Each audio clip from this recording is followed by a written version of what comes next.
नमस्कार दोस्तों, स्वागत है एक नए वीडियो में। और आज हम लोग बिहार पीसीएस के टेस्ट जो हम लोग कल लगा रहे थे उसी से आगे बढ़ेंगे, क्योंकि कल जो पूरा 20 क्वेश्चनों का सेट था तो कल पूरा नहीं हो पाया था। तो कल 10 क्वेश्चन हो पाए थे और आज हम लोग 10 क्वेश्चन और लगाएंगे। ठीक है, तो इसमें हम लोग ने संविधान सभा के ही मेनली ज़्यादातर क्वेश्चन डाले हुए हैं और उसकी हम लोग को प्रैक्टिस करनी है। और संविधान सभा के क्वेश्चन जो भी आएंगे वो इसी से आएंगे, ये आप समझ लो। ठीक है, तो चलो अब देखते हैं 11th क्वेश्चन, देखते हैं कि क्या कह रहा है। तो निम्नलिखित में से संविधान सभा का संघ संविधान समिति का अध्यक्ष कौन था। तो ये कह रहे हैं कि जो सभा बनी थी उसमें एक समिति बनी थी जिसका नाम था संघ संविधान समिति। तो उसका ये कह रहा है कि अध्यक्ष कौन था। 4 ऑप्शन दिए गए हैं आपको। पहला ऑप्शन दिया गया है B.R. अम्बेडकर। दूसरा देखो दिया गया है ये J.B. कृपलानी, ये थोड़ा गलत टाइप हो गया है। तीसरा दिया गया है जवाहरलाल नेहरू और चौथा दिया गया है आल्हादी कृष्ण स्वामी अय्यर। तो देखो इसका ऑप्शन ये सही होगा, सी जवाहरलाल नेहरू भारतीय संविधान की संविधान सभा के संघ संविधान समिति के अध्यक्ष थे। तो देखो अब ये संविधान सभा के, इसका तो आंसर सी सही हो गया है। पर हम लोग अब संविधान सभा के बारे में क्रक्स जानेंगे और संविधान सभा का जितना भी क्रक्स है वो हम लोग समझेंगे और उसको पॉइंट आपको याद रखने हैं। ठीक है, क्योंकि ये क्वेश्चन डायरेक्ट सीधे आता है किसी भी एग्जाम में। तो चलो देखते हैं।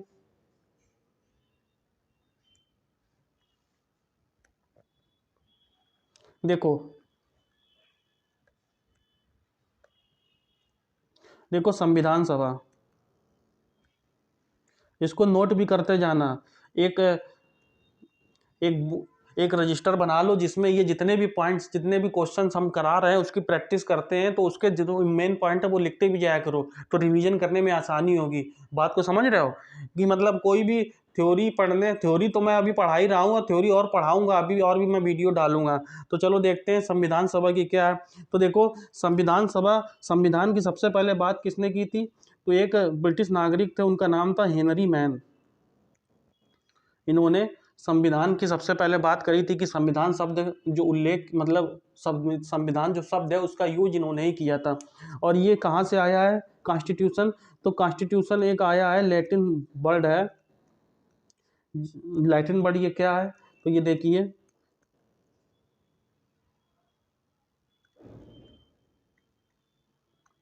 कॉन्स्टिट्यूरे। तो ये लैटिन वर्ड है और जिसका मतलब ये होता है कि प्रबंध करना, प्रबंध करना। तो ये प्रबंध करने का ये लैटिन वर्ड है, इसी को कॉन्स्टिट्यूशन कहा जाता है। अब देखो संविधान सभा की जो मांग की जा रही थी भारत में बहुत दिनों से की जा रही थी। सबसे पहले महात्मा गांधी जी ने 1922 में ये कहा कि हमारे देश में भारत की जनता को अपने संविधान का निर्माण खुद ही करना चाहिए और अपने भाग्य का फैसला खुद ही करना चाहिए। ठीक है, तो सबसे पहले तो ये गांधी जी ने कहा। फिर 1924 में स्वराज पार्टी की स्थापना हुई थी। तो स्वराज पार्टी ने ये कहा कि भारत के लोगों को संविधान सभा का निर्माण करना चाहिए और अपने संविधान का खुद निर्माण करना चाहिए। ये अंग्रेजों से भी बराबर मांग कर रहे थे। ठीक है, तो उसके बाद क्या होता है 1928 में एक नेहरू रिपोर्ट आती है। तो नेहरू रिपोर्ट में मोतीलाल नेहरू जी थे, तो वो ये जवाहरलाल नेहरू के पिताजी थे। ठीक है, तो मोतीलाल नेहरू ने ये कहा कि कुछ मूल अधिकार, उन्होंने नेहरू रिपोर्ट में ये कहा कि हुआ ऐसा था कि देखो 1927 में साइमन कमीशन जब भारत आया था, तो साइमन कमीशन का ये लोग विरोध कर रहे थे, क्योंकि साइमन कमीशन में क्या था कि सब वाइट पीपुल थे, तो इसको वाइट कमीशन भी कहा गया था। तो फिर जब साइमन कमीशन भारत के संविधान के लिए कुछ बात करने के लिए आया था, तो फिर जब ये लोग नहीं मान रहे थे, इन्होंने कहा था कि Simon commission go back. Bombay में और हर जगह नारे लगा रहे थे कि साइमन कमीशन गो बैक। तो उन्होंने जब चुनौती दी इन लोगों को, इन्होंने कहा कि तुम अपना ऐसा संविधान, ऐसे संविधान बना के दिखा दो जिसमें तुम भारत में मुस्लिम लीग के लोगों को भी खुश कर सको, हिंदू महासभा के लोगों को भी खुश रख सको और कांग्रेस पार्टी के भी हर मेंबर को खुश कर सको और भारत की जनता को भी खुश कर सको। तो अगर इस तरह का तुम कोई संविधान बना के हमको दिखा दो, और इन्होंने चुनौती दी थी कि अगर दिखा दो तो हम आपको मान जाएंगे। तो इन्होंने इस चुनौती को एक्सेप्ट करते हुए नेहरू रिपोर्ट ने 1928 में एक रिपोर्ट बनाई थी जिसमें भारत की संविधान सभा के बारे में और संविधान निर्माण के बारे में कुछ लिखा हुआ था। तो बात को समझ रहे हैं।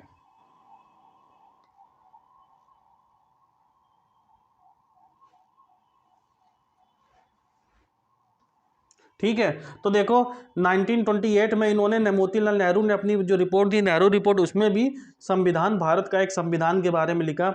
उसके बाद देखो आता है संविधान सभा के निर्माण के लिए। आपको पता ही है कि 1946 में कैबिनेट मिशन आया था। और कैबिनेट मिशन क्या कहता है? कैबिनेट मिशन इसीलिए मकसद से आया था कि हमको भारत में एक संविधान का सभा का निर्माण करना है, दूसरा भारत में पीसफुल ट्रांसफर ऑफ पावर करना है। तो ये बात आप दोनों समझ गए। अब देखो संविधान सभा का चुनाव आपको पता ही है कि जो मैंने आपको बताया था कि 3 भागों में, 3 समूहों में बांटा जाता है भारत को। समूह का में, समूह खा में और समूह गा में। तो समूह का में कुछ हिंदू मेजॉरिटी स्टेट होते हैं, समूह बी में कुछ स्टेट्स होते हैं और समूह गा सी में स्टेट्स होते हैं। तो इनके जो विधानमंडल होते हैं, इन्हीं के सदस्यों के द्वारा संविधान सभा के लोगों का गठन होता है। ठीक है, तो संविधान सभा में कुल कितने मेंबर होते हैं कानून बनाने के लिए? देखो 389 मेंबर होते हैं। और 389 में देखो कि 292 जो मेंबर होते हैं, ये 292 मेंबर होते हैं ब्रिटिश इंडिया से। बात को समझ रहे हैं? उसके बाद 4 जो मेंबर होते हैं, ये 4 कमिश्नरी क्षेत्र होते हैं ब्रिटेन के, वहां के होते हैं। और ठीक है, उसके बाद 93, तो 93 जो मेंबर होते हैं वो होते हैं देसी रियासतों के। अब बात को समझो, ये जो 4 देसी रियासतें थी, ये कौन कौन सी थी? तो सबसे पहले थी अजमेर,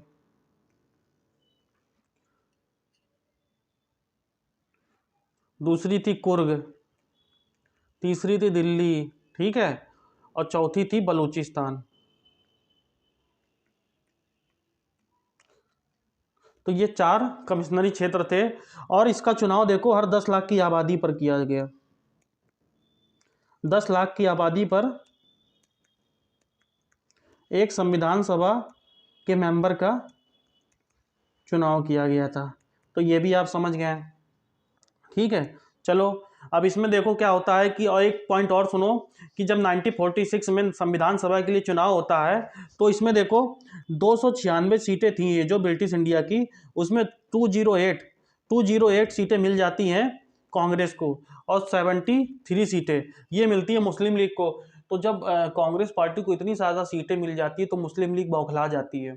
और मुस्लिम लीग ये कहती है कि ये हम संविधान सभा को नहीं मानते हैं, हमारे लिए अलग, पाकिस्तान के लिए अलग संविधान सभा का गठन किया जाए। बात को समझ रहे हैं आप कि ये कांग्रेस पार्टी को जब 208 सीटें मिल जाती हैं तो मुस्लिम लीग तिलमिला उठती है। ठीक है, अब देखो एक पॉइंट और सुनो कि संविधान सभा में कुल महिलाएं चुनी गई थी 20। ठीक है, और विभाजन जब भारत का हो गया तो भारत में रह गई 15 महिलाएं, और 5 महिलाएं चली गई थी पाकिस्तान में। तो ये समझ गए।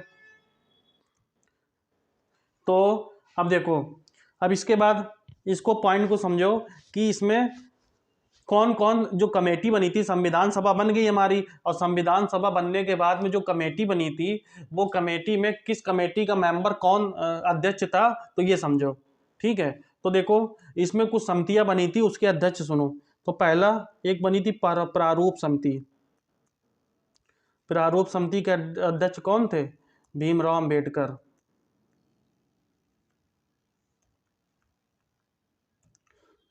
दूसरा देखो संचालन समिति एक बनी थी कि संविधान सभा में संचालन कैसे होगा, कैसे संविधान का निर्माण होगा। तो ये बनी थी, डॉक्टर राजेंद्र प्रसाद इसके अध्यक्ष थे। ठीक है, दूसरा एक बनी थी कार्य संचालन समिति।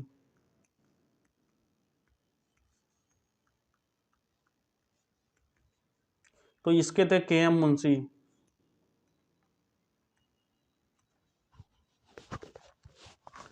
दूसरी एक बनी थी प्रांतीय,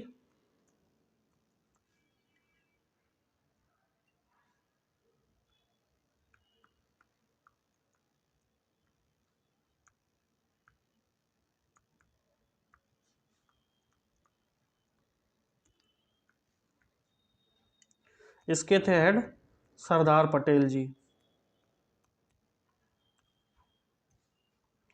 दूसरा देखो एक समिति बनी थी संघ शक्ति समिति।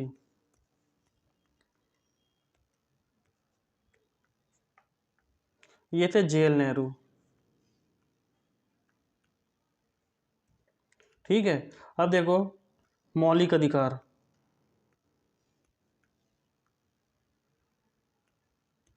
और अल्पसंख्यक समिति।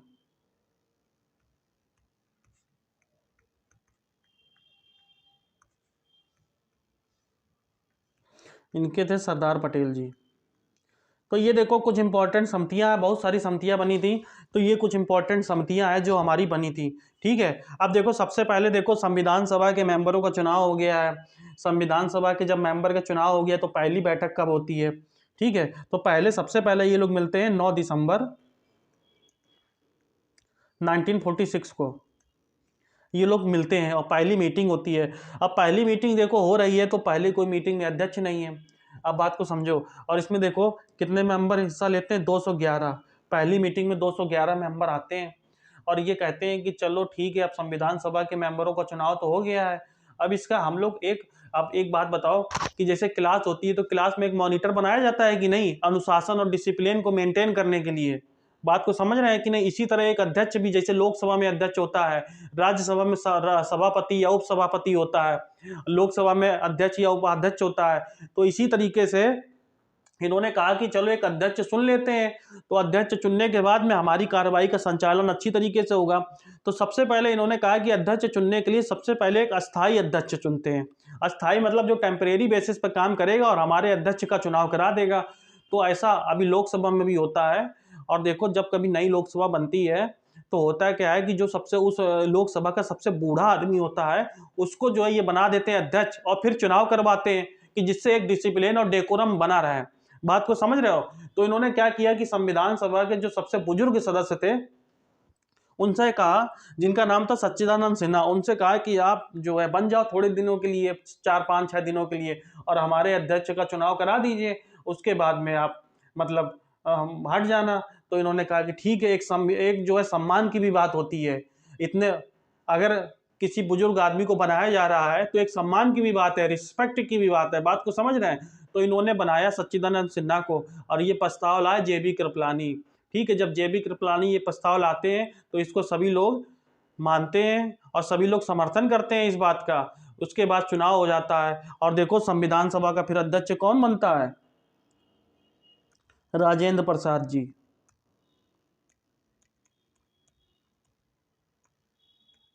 और उपाध्यक्ष कौन बनता है? एससी मुखर्जी। तो देखो इस तरह से संविधान सभा का अध्यक्ष भी चुन लिया गया है और संविधान सभा का उपाध्यक्ष भी चुन लिया गया है। अब एक देखो संविधान सभा का सलाहकार भी नियुक्त किया जाता है, जो होते हैं बीएन राव जी। ये संविधान सभा के सलाहकार बन जाते हैं। कब बनते हैं ये? 11 दिसंबर 1946 को। तो पहली असेंबली की मीटिंग होती है 9 दिसंबर 1946 को और दूसरी कब होती है? 11 दिसंबर को। ठीक है, अब देखो 13 दिसंबर को ये लोग फिर मिलते हैं और 13 दिसंबर को जेएल नेहरू जी क्या कहते हैं कि हम जो है ना संविधान सभा में एक प्रस्ताव लाएंगे, जिसको इन्होंने कहा उद्देश्य प्रस्ताव। और यही उद्देश्य प्रस्ताव, ये समझना बात को, कि यही उद्देश्य प्रस्ताव बाद में जब संविधान हमारा बन के तैयार हो जाता है, यही हमारा प्रस्तावना के रूप में ऐड हो जाता है। बात को समझे? तो भारत की प्रस्तावना और कुछ नहीं है। जेएल नेहरू जी ने जो उद्देश्य प्रस्ताव लाए थे यही भारत की प्रस्तावना है। और इसकी किससे ये प्रेरित है ये उद्देश्य प्रस्ताव? तो ये देखो अमेरिका से प्रेरित है। बात को समझे कि नहीं? तो देखो अब संविधान सभा ने विधायिका के रूप में कार्य करना शुरू कर दिया।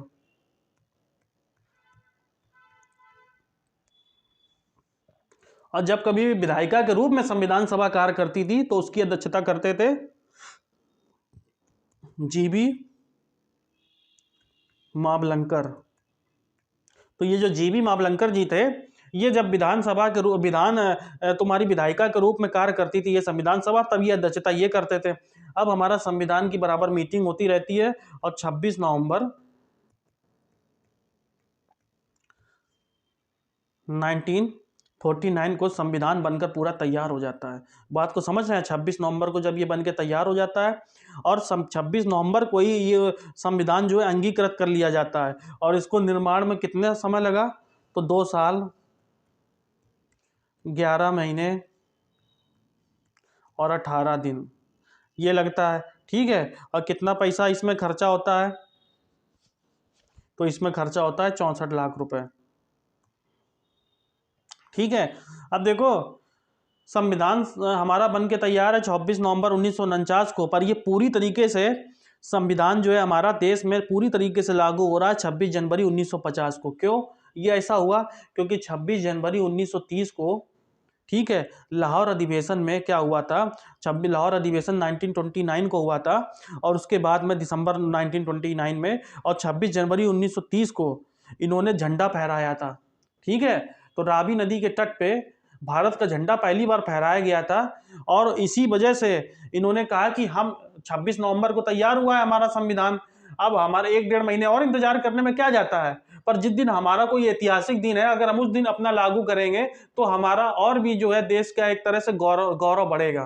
तो इन्होंने ये कहा कि हम चलो कुछ जो जरूरी चीजें हैं, जैसे चुनाव की चीजें हैं, मूल अधिकार हैं, तो ये सब चीजें हम लागू कर दे रहे हैं 26 नवंबर को ही, पर पूरी तरीके से संविधान लागू होगा 26 जनवरी 1950 को। तो बात को समझे कि संविधान 26 जनवरी 1950 को क्यों लागू हुआ था। ठीक है, आप समझो बात को कि 22 जुलाई 1947 को क्या होता है, 22 जुलाई 1947 को हमारा राष्ट्रीय ध्वज अपनाया जाता है। और ठीक है, 24 जनवरी 1950 को क्या होता है, हमारा राष्ट्रीय गान जो जनगण मन हमारा राष्ट्रीय गान है, और राष्ट्रीय गीत कौन सा है, वंदे मातरम। ठीक है, तो वंदे मातरम जो अपनाया गया। ठीक है, और उसके बाद क्या होता है, 24 जनवरी को ही 24 जनवरी को क्या होता है, 24 जनवरी को ही हमारे राजेंद्र प्रसाद जी को भारत का राष्ट्रपति चुन लिया जाता है। तो ये बात आपको सब चीज़ें माइंड में रखनी है। ये सब एक तरह से प्री के लिए कैप्सूल का काम करेंगे, ये सब जितने भी पॉइंट हैं। ठीक है, तो ये सब चीज़ें याद रखनी है। किसी भी एग्जाम का जो प्री एग्जाम हो रहा है वो सबसे ज़्यादा डिफिकल्ट हो रहा है, चाहे आप यूपीएससी का एग्जाम ले लें, चाहे बिहार पीसीएस या यूपी पीसीएस का ले लीजिए। तो प्री का एग्जाम निकालना, क्योंकि प्री में देखो जो कंपटीशन हो रहा है तो 9 से 10 लाख लोगों में कंपटीशन हो रहा है। उसके बाद में जो प्री निकाल ले रहे हैं लोग, तो मुश्किल से कंपटीशन रह जा रहा है कितने लोगों में, 8 से 10 हजार लोगों में, या तो यूपी पीसीएस या बिहार पीसीएस में तो 5 ही 6 हजार लोगों में कंपटीशन हो रहा है। तो बात को समझो, प्री जो है सबसे बड़ा हर्डल है, और प्री के लिए सबसे ज्यादा फैक्ट आपको याद करने पड़ेंगे। तो आपको फैक्ट याद करने के लिए ये एक तरह से कैप्सूल है, इसको याद करना है। ये आपको सब चीजें आपको बहुत फायदा करेगा। तो बात को समझ गए। अब देखो 24 जनवरी 1950 में, तो 24 जनवरी 1950 को क्या हुआ कि संविधान सभा की अंतिम बैठक होती है। ठीक है, और इसके बाद 26 जनवरी 1950 से जो है भारत की संविधान जो है लागू हो जाता है 26 जनवरी 1950 को। तो इस तरह से संविधान सभा की कुल कितनी समितियां थी, तो 22 जो है समितियां थी टोटल। ठीक है, 10 इसमें जो समिति थी वो संबंधित थी प्रक्रिया या कार्य प्रणाली से, और 12 जो समिति थी वो संबंधित थी कानूनी मामलों से। ठीक है, तो इस तरह से ये तुम्हारा है संविधान सभा के बारे में थोड़ा क्रक्स है। ठीक है, अब बात को समझो कि जब हमारा संविधान बन के तैयार हो जाता है, और पहली बार हमारा जो मतलब मंत्रिमंडल बनता है, देखो एक अंतरिम सरकार बनी थी जब तुम्हारे ये कैबिनेट मिशन आया था, तब अंतरिम सरकार बनी थी, और एक अब स्वतंत्र मंत्रिमंडल, स्वतंत्र भारत का पहला मंत्रिमंडल बनता है। तो स्वतंत्र भारत का जो पहला मंत्रिमंडल बनता है, अब हमारा भारत देश आजाद है, तो पहले मंत्रिमंडल में कौन कौन मंत्री बनते हैं, तो समझो बात को। तो जेएल नेहरू,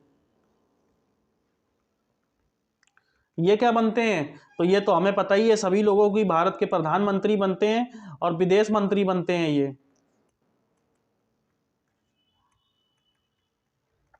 ठीक है, उसके बाद देखो सरदार पटेल जी,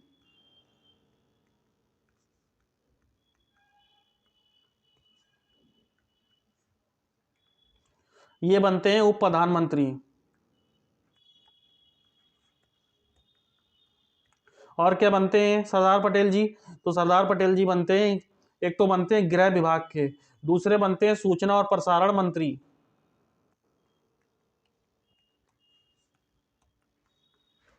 तीसरे बनते हैं देसी रियासत विभाग के मंत्री। मतलब इनको क्या कहा जाता है, देसी रियासतें जो उस समय भारत में शामिल नहीं हो रही थी, तो इनसे कहा गया कि आपको मनाया जा रहा है मंत्री, आप ये देसी रियासतों से बात करो कि आखिर इनको क्या चाहिए, आखिर ये भारत में क्यों नहीं शामिल होना चाहते। क्योंकि भारत को अब एक तरह से यूनिफाइड करने की एक योजना थी। क्यों यूनिफाइड? क्योंकि अंग्रेजों ने भारत का बहुत शोषण किया था और भारत को एक तरह से छिन्न भिन्न कर दिया था। अब जब भारत देश अपना आजाद हुआ है तो भारत को किसी तरह यूनिफाइड इंटीग्रेट करने की जरूरत है, और इंटीग्रेट करने के लिए जो देसी रियासतें हैं, ये देसी रियासतें अगर भारत में शामिल नहीं होगी तो जैसे जो बॉडी होती है, तो बॉडी में अगर फोड़े निकल आते हैं जगह जगह, तो बॉडी कैसी हो जाती है? बॉडी बीमार हो जाती है, किसी काम को करने के लायक नहीं होती है। इसी तरह अगर भारत में जगह जगह ये छोटी छोटी देसी रियासतें होती तो क्या हमारे देश के इतनी तरह से अच्छी तरीके से रन नहीं कर पाता। आज आप देखिए कि पाकिस्तान बना हुआ है जो आए दिन भारत को इतना परेशान किए रहता है।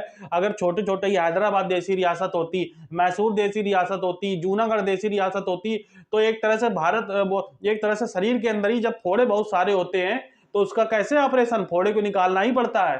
तो इसी तरीके से इन्होंने कहा कि देसी रियासतों से आप बात करिए और किसी तरह की तरीके से भी भारत को आप भारत में ये सब शामिल करिए देसी रियासतें।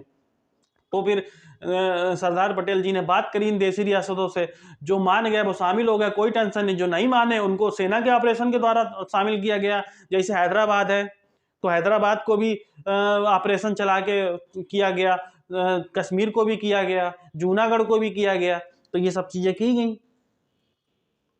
ठीक है। अब देखो वित्त मंत्री कौन बने थे, तो वित्त मंत्री बने थे एक, इनका नाम था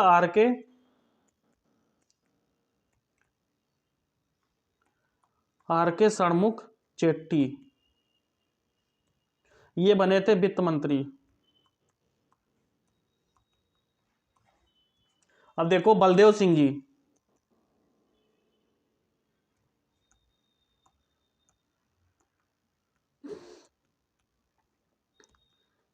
ये बनते हैं रक्षा मंत्री।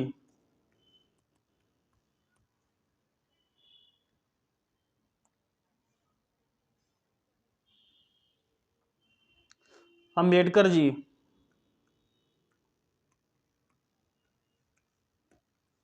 ये बनते हैं विधि मंत्री। मौलाना अब्दुल कलाम आजाद,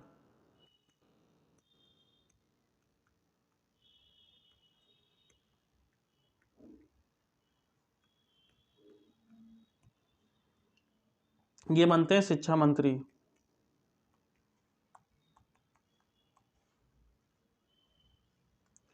जॉन मथाई,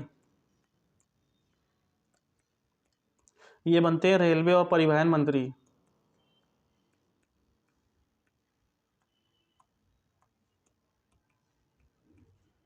ठीक है। अब देखो उसके बाद श्यामा प्रसाद मुखर्जी जी,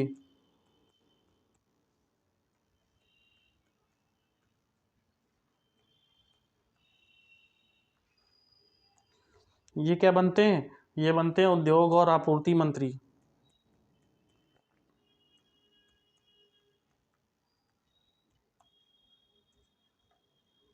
अब देखो एक है जगजीवन राम, ये बनते हैं श्रम मंत्री। एक मैडम थी, उनका नाम था राजकुमारी अमृत कौर, ये बनती है स्वास्थ्य मंत्री, हेल्थ मिनिस्ट्री ये संभालती हैं। ठीक है। उसके बाद देखो रफ़ी अहमद की दुबई,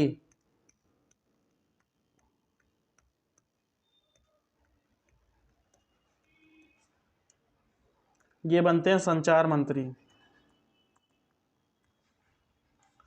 CH भाभा, ये क्या बनते हैं? ये बनते हैं वाणिज्य मंत्री।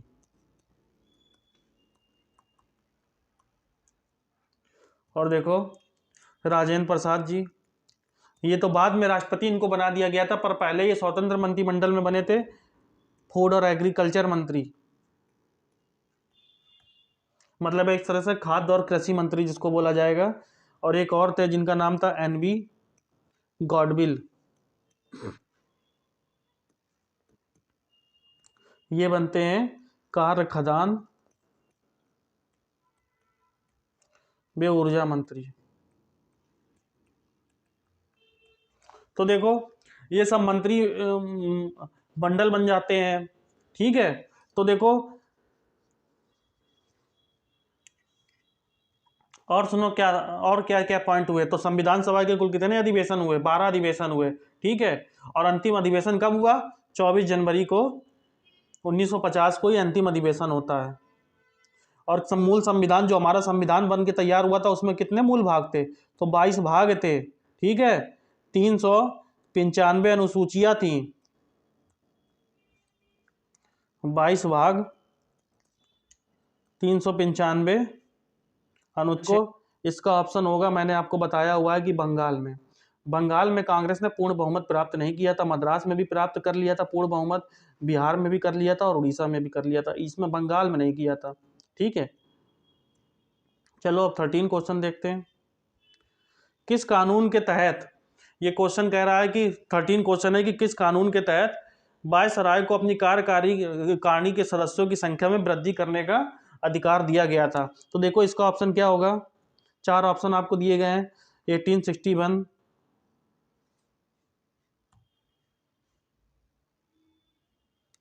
1892, 1909 और 1919। तो इसका ऑप्शन देखो क्या होगा, 1861। तो 1861 के तहत मैंने आपको बताया था कि वायसराय की कार्यकारी परिषद में सदस्यों की संख्या 4 से बढ़ा के कितनी कर दी गई थी? पहले जो वायसराय की कार्यकारी परिषद में जो सदस्य होते थे वो 4 होते थे, तो 4 से बढ़ा के 5 कर दिया गया था। ठीक है, और जो चौथा था और पांचवा, ये जो आदमी शामिल हुए थे, तो चौथा जो शामिल हुआ था वो वित्त का था। ठीक है, और पांचवा जो सदस्य था वो विधि का ज्ञाता था, मतलब कानून का ज्ञाता था। तो ठीक है, उसके बाद क्या होता है कि वायसराय ने एक करता है कि कार्यकारिणी परिषद का विस्तार करता है और इसमें एक कार्यकारिणी परिषद और जोड़ देता है। कार्यकारिणी परिषद में एक कार्यकारी परिषद और जोड़ देता है और उसमें ये व्यवस्था करता है कि कम से कम 12 आदमी इसमें शामिल होने चाहिए। ठीक है, तो 12 अतिरिक्त व्यक्तियों का चयन किया जाएगा। अब इसमें इस तरह से देखो क्या करता है, और कहता है कि कम से कम आधे से कम भारतीय भी होने चाहिए। तो ये क्या करते हैं कि पहली बार ये भारतीय लोगों को शामिल करते हैं और 3 भारतीयों को इस एक्ट के द्वारा 1861 के द्वारा शामिल किया जाता है। ये 3 भारतीय कौन थे? एक तो थे पटियाला नरेश, जिसका नाम था नरेंद्र सिंह। दूसरे कौन थे? बनारस के राजा थे देव नारायण सिंह।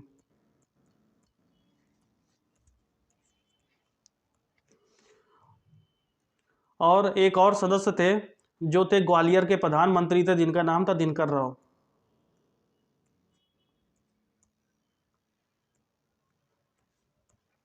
अब देखो इन्होंने शामिल तो कर लिया है अपनी परिषद में, पर और ये भी इससे पता चल गया कि भारतीयों को कानून बनाने पे अब कुछ अधिकार मिल रहा था, पर प्रश्न पूछने का अधिकार नहीं दिया इन्होंने।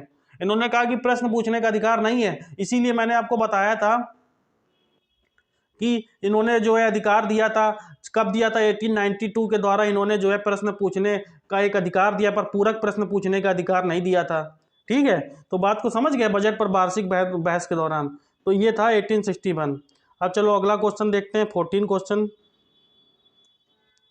14 क्वेश्चन ये कह रहा है कि निम्नलिखित में से कौन सा एक भारत शासन अधिनियम 1935 में स्वीकार किया गया महत्वपूर्ण एवं स्थायी अनुभव नहीं था? तो देखो 14 क्वेश्चन ये है, तो ये कह रहा है कि देश के लिए लिखित संविधान, दूसरा विधानमंडल के लिए निर्वाचित एवं जवाबदेह प्रतिनिधि, तीसरा है एक संघ की योजना का पर विचार, और चौथा है विधानमंडल के लिए सरकारी सदस्यों को नॉमिनेट करना।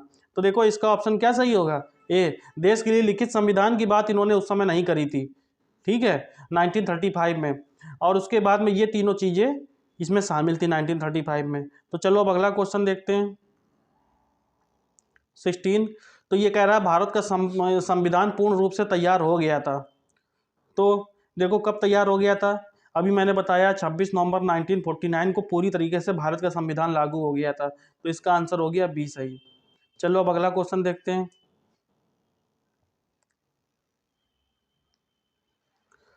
ये कह रहा है कि भारतीय संविधान कब लागू हुआ?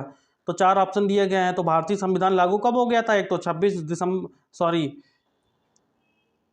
अगर इसमें 26 नवंबर होता तो 26 नवंबर ये सही हो सकता था, कि कुछ इसमें आर्टिकल जो है संविधान के लागू हो गए थे, पर इसमें 26 नवंबर नहीं है, तो इसका ऑप्शन होगा सही 26 जनवरी 1950 को भारतीय संविधान पूर्ण रूप से लागू हो गया था।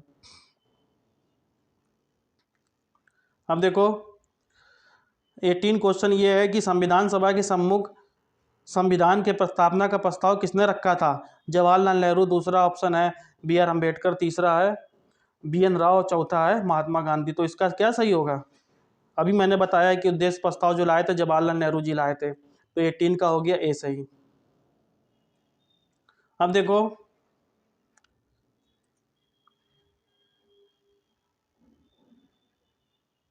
19 क्वेश्चन देखते हैं।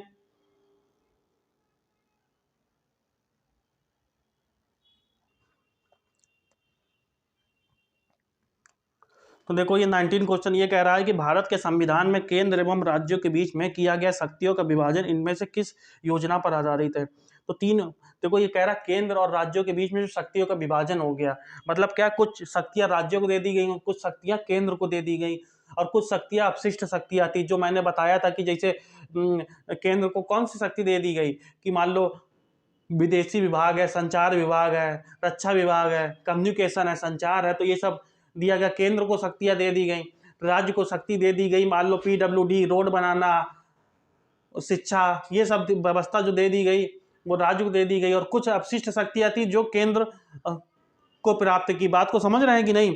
तो देखो इसका ऑप्शन क्या सही होगा? भारत शासन अधिनियम 1935 के द्वारा केंद्र और राज्यों के बीच में शक्तियों का विभाजन हो गया था। ये आपको समझना है। 1935 की आप ये समझिए कि जो अधिनियम है 1935 का, इसके द्वारा भारत का जो हमारा संविधान का निर्माण हुआ है 60% भाग इसी से लिया गया है। ठीक है,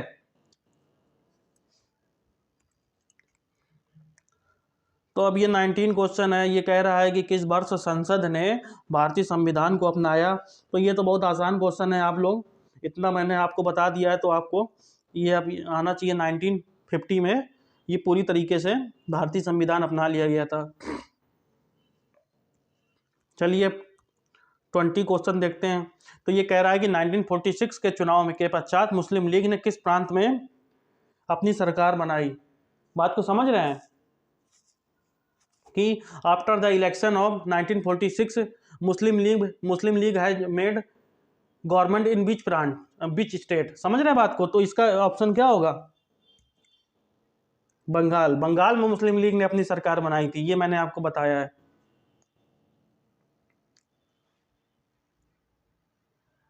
चलिए अगला क्वेश्चन देखते हैं 21 क्वेश्चन ये है कि निम्नलिखित में से किसने ये सुझाव दिया था कि भारत के स्वतंत्रता के पश्चात भारतीय राष्ट्रीय कांग्रेस को एक राजनीतिक दल के रूप में भंग कर देना चाहिए?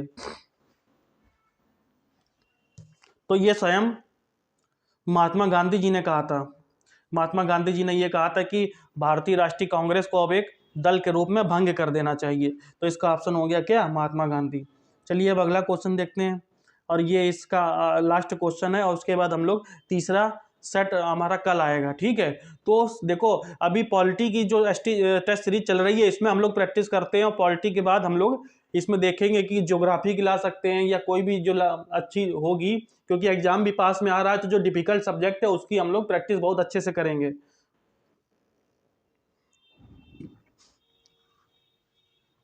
देखो दो स्टेटमेंट दिए गए हैं, और ये दोनों स्टेटमेंट बताने हैं कि सही है या गलत है, या दोनों गलत है। तो देखो ये कह रहा है कि तृतीय गोलमेज सम्मेलन की विचार विमर्श की रणनीति के आधार पर भारत सरकार अधिनियम 1935 के पारित हुआ। दूसरा कह रहा है कि भारत सरकार अधिनियम 1935 में ब्रिटिश भारत के सूबा और भारतीय रियासतों में एक संघ पर आधारित ऑल इंडिया फेडरेशन का गठबंधन का उपबंध किया गया। तो देखो दोनों ही स्टेटमेंट ये सही हैं। गोलमेज जो सम्मेलन, 3 गोलमेज सम्मेलन हुए थे, तीसरे गोलमेज सम्मेलन के बाद ही 1935 जो भारत शासन अधिनियम ये आया था, इसके बनने की संभावनाएं खुली थी। और दूसरा स्टेटमेंट भी ये सही है कि ब्रिटिश भारत के जितने प्रांत थे और भारतीय रियासतों में जो देसी रियासतें थी उसमें जो ऑल इंडिया फेडरेशन के गठन का प्रावधान किया गया था। तो दोनों स्टेटमेंट सही है। तो देखो 1 और 2 सही, दोनों सही हो गए। तो देखो इस तरह से ये दोस्तों 10 क्वेश्चनों की सीरीज थी, और मैंने इसमें कोशिश की है कि ज़्यादा से ज़्यादा आपको किसी भी टॉपिक का समरी और क्रैक्स आपको पूरा मिले। तो बात को समझ रहे हैं, तो आपको इसको अब इसका अगला वीडियो आएगा, तो इसमें जब तक के लिए इसको देखो और लाइक और शेयर और सब्सक्राइब दोस्तों जरूर करो, क्योंकि बहुत मेहनत कर रहे हैं तो उसका आपको शेयर भी करो और लाइक भी करो। ठीक है दोस्तों, तब तक के लिए जय हिंद।